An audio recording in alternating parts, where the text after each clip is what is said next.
మీ పేరేనా? వేణుకుమార్. ఎక్కడి నుంచి అన్న? యూసఫ్గూడ వెంకటగిరి అని. అవును. ఓకే అన్న. ఇప్పుడు కొన్ని రోజులల్లో 10 రోజులలో లోక్సభ ఎన్నికలు ఉన్నాయి కదా, అవును.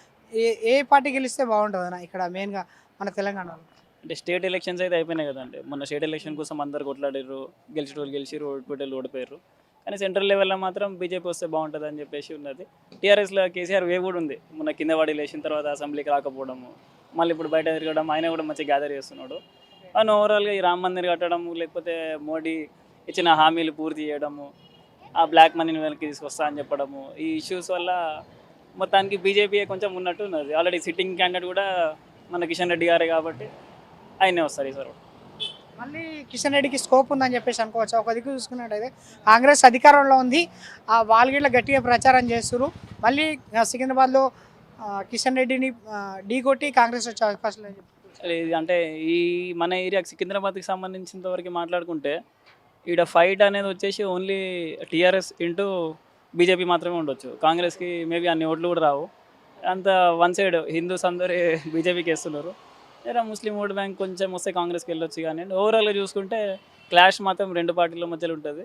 అది టీఆర్ఎస్ ఇంకా బీజేపీ మధ్యలో ఉంటుంది. ఈ ఒక్క స్థానాలు కాకుండా సికింద్రాబాద్ కాకుండా టీఆర్ఎస్కు బీఆర్ఎస్కు మిగతా ఎక్కడైనా వచ్చే అవకాశాలు ఉన్నాయని అనుకోవచ్చు. తక్కువ అండి నాకు తెలిసి. అంటే నాకు ఉంచిన అంచనాల మేరకి ఒక 8 సీట్లు టీఆర్ఎస్ గెలవచ్చు, ఒక 5-6 సీట్లు వీళ్ళు గెలుస్తారు బీజేపీకి, ఒక 2-3 స్థానాలు ఏమన్నా కాంగ్రెస్ గెలిస్తే గెలవచ్చు అండి, అంతే. ఇప్పుడు మెయిన్గా హైదరాబాద్లో ఎట్లుందండి? హైదరాబాద్ అంటే ఇక 2 సీట్లు ఉన్నాయి. హైదరాబాద్ సికింద్రాబాద్ 2 సీట్లు ఉన్నాయి కాబట్టి హైదరాబాద్ ఓట్ అంతా టీఆర్ఎస్ కొట్టేసింది లాస్ట్ టైం. చూసిన 20 స్థానాలలో వచ్చినాయి.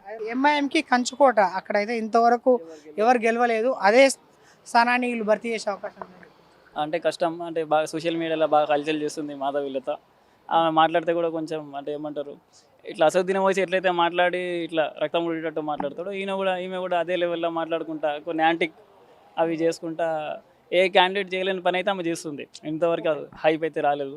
ఆమె మాత్రం బాగా చేస్తుంది. నెంబర్ 1 నెంబర్ 2 ఇట్లనే ఈసారి బీజేపీకే వస్తుంది. ఇక టీఆర్ఎస్ వాళ్ళు నుంచో పెడతారు డమ్మీ క్యాండిడేట్లని. నెంబర్ 1 నెంబర్ 2 కాదు, నేను అక్కడ గెలుస్తారని అనుకోవచ్చా? అంటే గెలవకపోవచ్చు, కాకపోతే గట్టి ఫైట్ అయితే ఇస్తుంది. అంటే రీసెంట్గా కూడా ఒక 6 లక్షల డమ్మీ ఓట్లు ఉన్నాయని చెప్పేసి ఆమె మాట్లాడి ఆ నెగిటివ్ ఓట్లు ఏమైతే తీపిచ్చేశారు కదా, దానివల్ల గట్టి ఫైట్ అయితే ఇస్తుంది గ్యారంటీగా.